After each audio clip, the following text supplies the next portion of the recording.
This week on Got Clutter, Get Organized, the conversation. Organizing isn't about doing more, it's about creating a plan that allows you to move forward with confidence. So remember that it's creating a plan that allows you to move forward with confidence.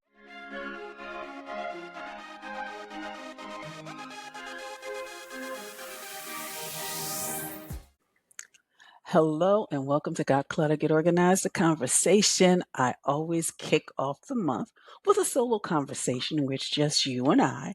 And I'm excited because we're in spring and I just wanted to share with you 5 areas, just 5, that you can focus on and you can really strategize and be more organized. So I want to just jump right into the conversation. So the first area is the entryway.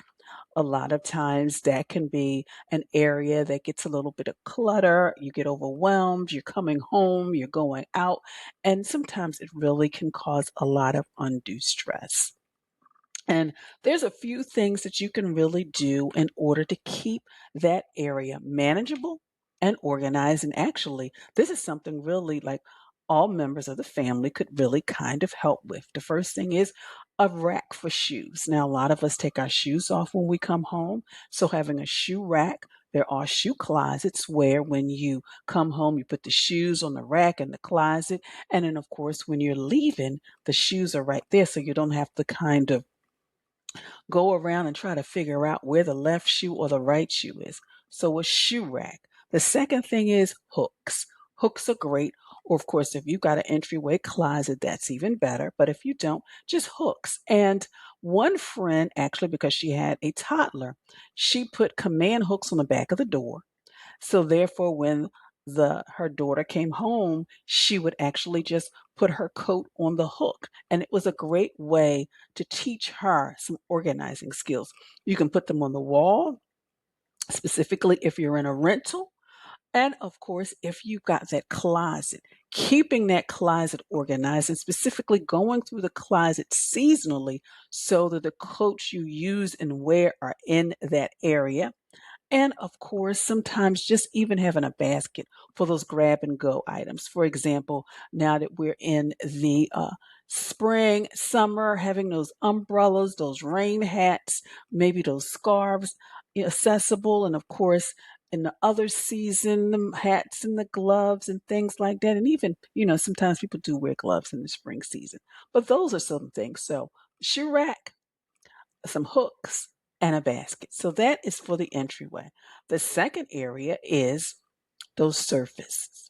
And these are some things you can do daily. You don't necessarily have to do all the surfaces daily, but just focusing on the surfaces. For example, the kitchen. Getting into the routine and at the end of the day, you clear the kitchen counter. The beginning of your day, you focus on that bathroom area. And even sometimes, whether you do it weekly, um, those side tables in the bedrooms, kind of clearing those areas off. And also, one of the things that I tell people who want to be more effective and efficient in the workspace is to clear your desk at the end of your day, but specifically at the end of your work week. So, whether you work at home, work outside of home.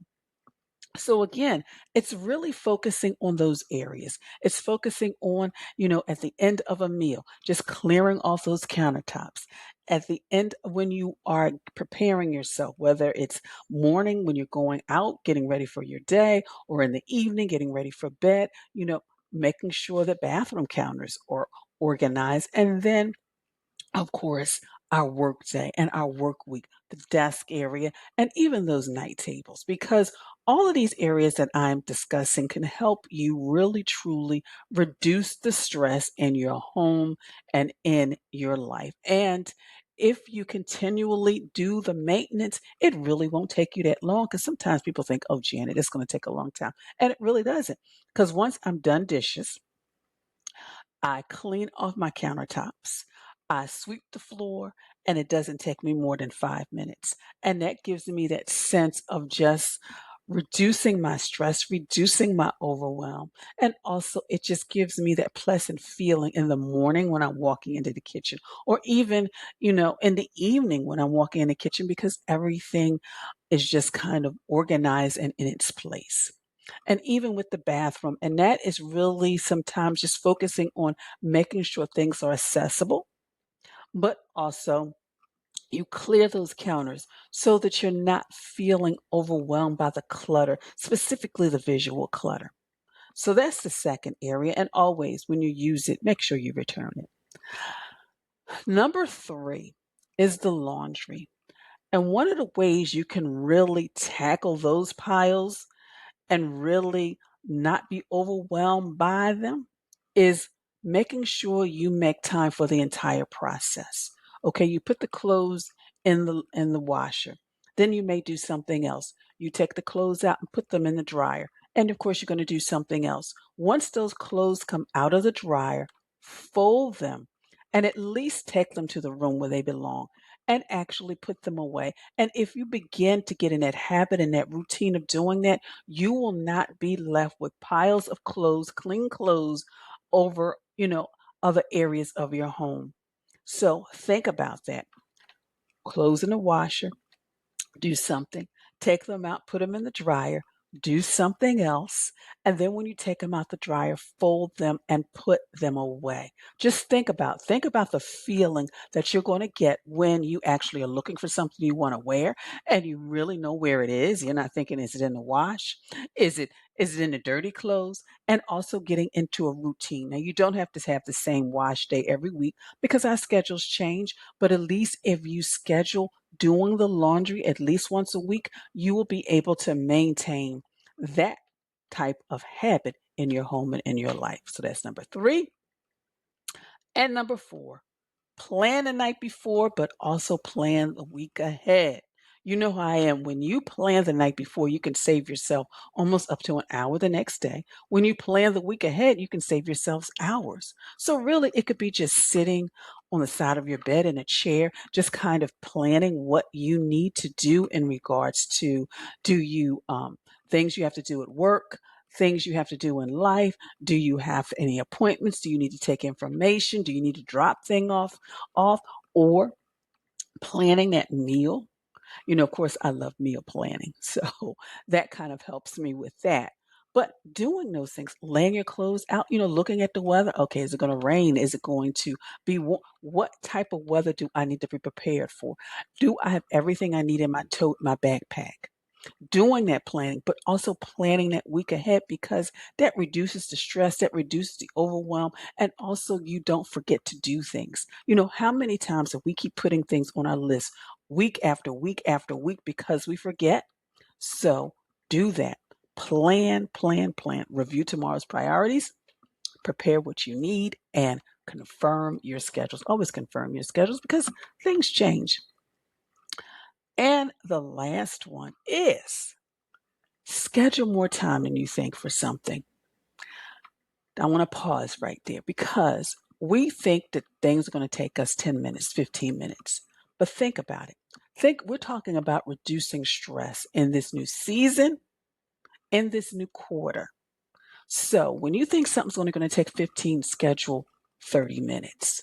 Because what that does for you, it allows you enough time, energy, mental energy, physical energy to complete the project. Because if you only schedule 15 minutes, but you realize you need a little bit more, you need 20, 25, sometimes you might be stressed and feel overwhelmed because you know you've got other things you need to do. But if you schedule 30 minutes and it takes you 20, 25, you'll feel like you're ahead of the game. So schedule more time than you think. And you'll get done, you'll probably get done ahead of time, but at least you'll get it crossed off your list and you won't have to because you're running into something else, you won't have to actually, think, okay, I can't finish it. I got to put it on my list for tomorrow or next week. So those are just some strategies. Those were 5 strategies. And again, I'm going to go over them again. It says number 1, the entryway reset. Organize the shoes, have hooks for things, have a basket for things. The next thing is clear surfaces daily, the kitchen counter, the bathroom, even your night tables. Because when you wake up in the morning, don't you want to kind of not see clutter? So think about those areas as well. And also, don't forget your desk.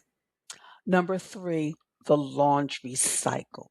It's wash, it's dry, it's fold, it's put away. And of course, number four, plan the night before, plan that week. And number five, double the time it takes you to do something. So I want you to think about maybe which one, you don't have to do them all, but which one you can implement next week. And when you do, I want you to comment below and let me know so I can give you a virtual high five. So, one last thing I do want to leave it says, organization doesn't require you to do everything at once, but just do something every single day. So let me know what tip, strategy, habit, routine you're going to be doing in the coming week. So, of course, if you are listening to this audio, I want you to continue listening to this podcast. But of course, if you're listening to me and you're watching me via YouTube, I want to thank you so much for joining me. And of course, as always, you make sure you have a clutter free day. So, which one of those strategies, routines, habits are you going to implement next week? Again, please share in the comments below. And if you decide, you know what, Janet, I might think I'm going to take on two of them, please let me know as well. Of course, I truly want to thank you for, watching me, for following me. And of course, if you are not already subscribed to this channel, please do so because in addition to the podcast, I've got wonderful interviews with some experts in the field of not only organizing, but also in life as well.